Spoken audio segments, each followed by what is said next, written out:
자, 오늘 문제는 이게 토지 건물의 복합부동산입니다. 일반적인. 그죠? 네, 구분 건물 아닙니다. 복합부동산에 대한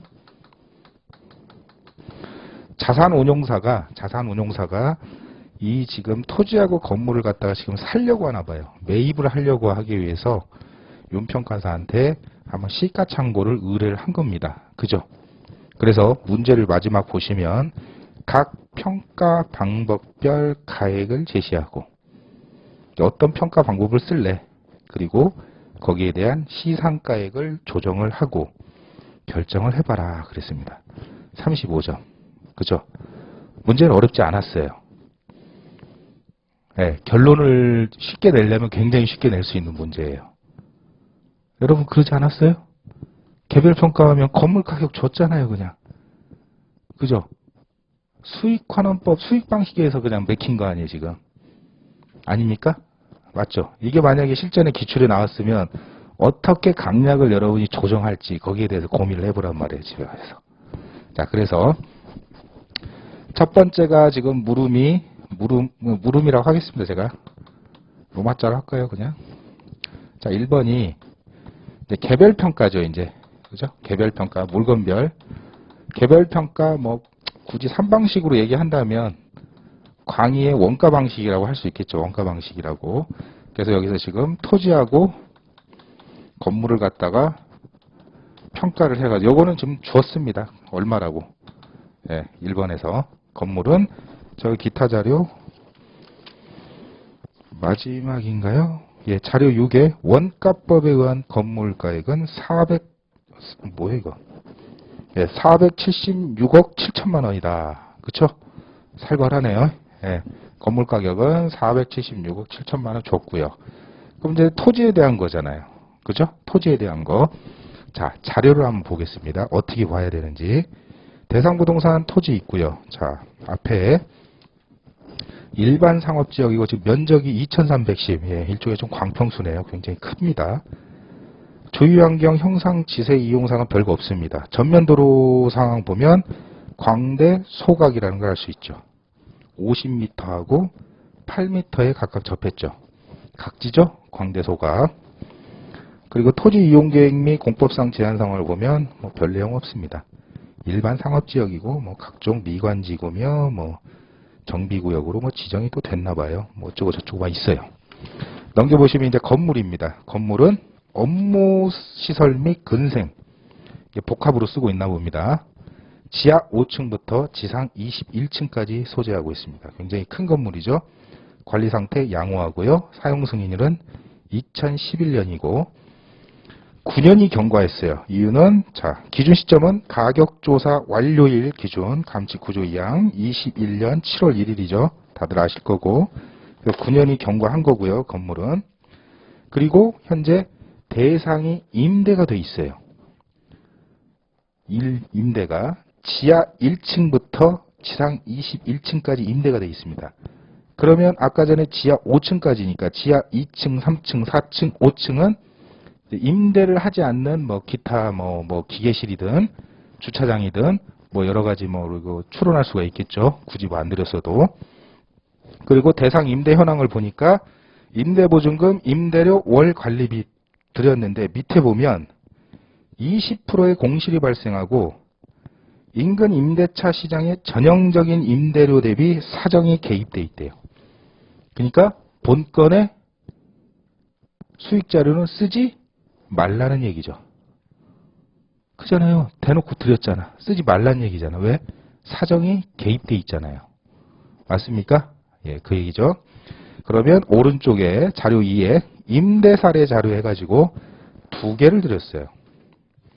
그러면 여러분이 이 둘 중에 가장 적합한 하나를 선정하셔도 되고 별 말이 없다면 아시겠습니까? 그런데 만약에 실제 기출을 해서 여러분이 시험장에 들어갔을 때 사례를 여러 개를 주고 쓸 수 있으면 별 내용이 없으면 가장 적합한 거 하나만 하세요. 시간 걸립니다. 그리고 가장 적합한 게 왜 그게 적합한지 여러분이 감정평가 실무 이론을 동원해서 이유를 쓰고 근거를 쓰시면 돼요. 그런데 오늘은 제가 거기 뒤에서 자료 5 수익환원법 적용 자료에서 적용자료에서 자료 6이군요. 2번.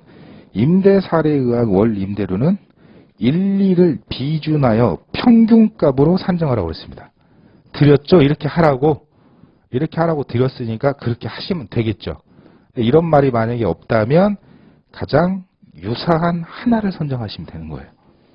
물론 답안에도 분명히 처 말을 안 보고 하나만 하신 분도 계실 거예요. 다 고려는 하겠습니다.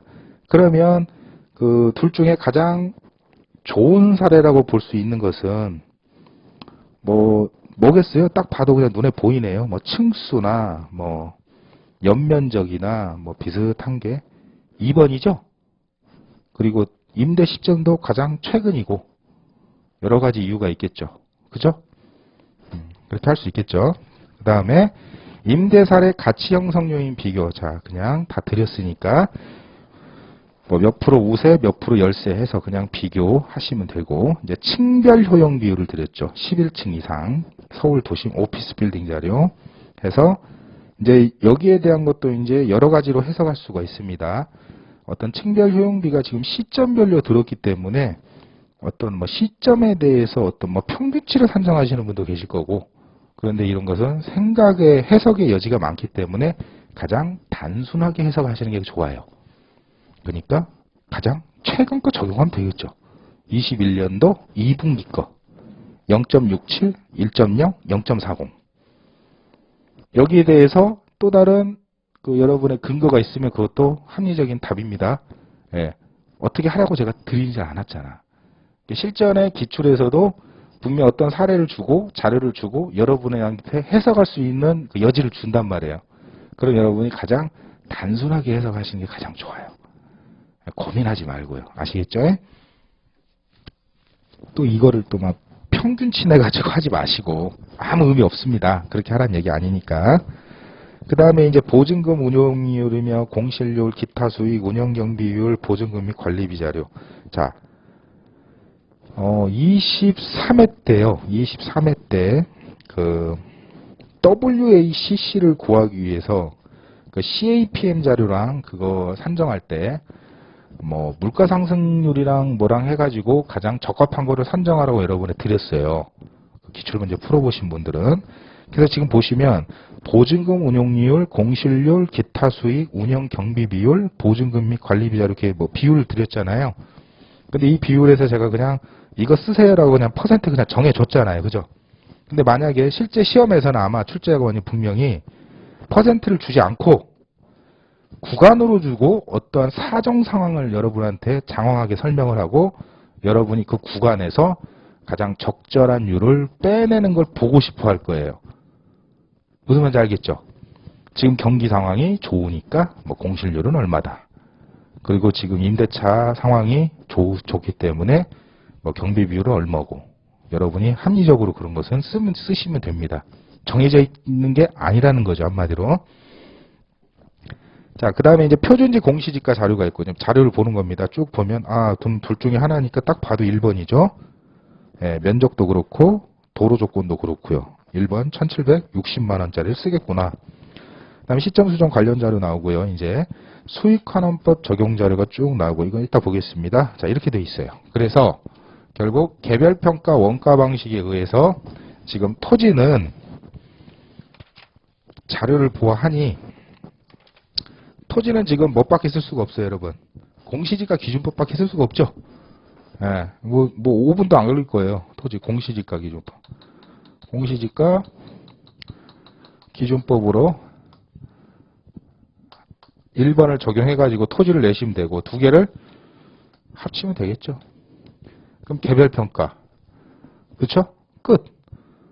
어차피 이걸로 답 쓸 거잖아요, 여러분. 그럼 수익환원법은 어떻게 해야 된다? 분명히 기타 방식에 보시면, 기타 방식이 아니고 수익환원법 적용자를 보면 이제 여기서 이제 여러분 이제 머리가 아프기 시작해요, 이제. 수익환원법은 1년차 NOI를 기준한 직접 환원법과 매기 현금 흐름을 할인하는 DCF 중 양자 사용하도록 한다라고 돼 있죠. 한 번은 직접 환원을 한번 해보고 한 번은 DCF를 해봐라. 그죠?